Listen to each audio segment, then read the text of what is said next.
Good afternoon বন্ধুরা, fun time YouTube চ্যানেলে আপনাদের সবাইকে স্বাগত জানাই।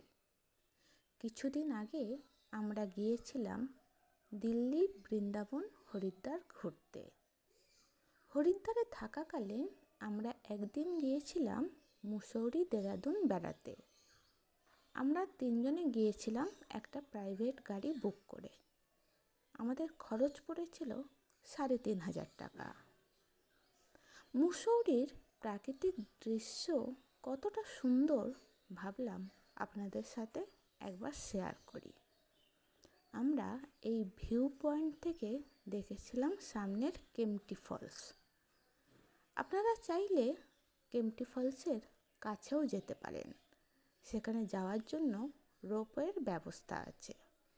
তবে আমরা কাছাকাছি যাইনি, আমরা এই ভিউ পয়েন্ট থেকে ওই যে দূরের কেম্পটি ফলসটাকে উপভোগ করেছিলাম, তার সাথে উপভোগ করেছিলাম প্রাকৃতিক সৌন্দর্য। ঠিক আছে, আমাদের তো ভালোই লেগেছে। এই ভিডিওটা দেখে আপনাদের কেমন লাগলো অবশ্যই কমেন্ট করে জানাবেন। ভালো থাকবেন।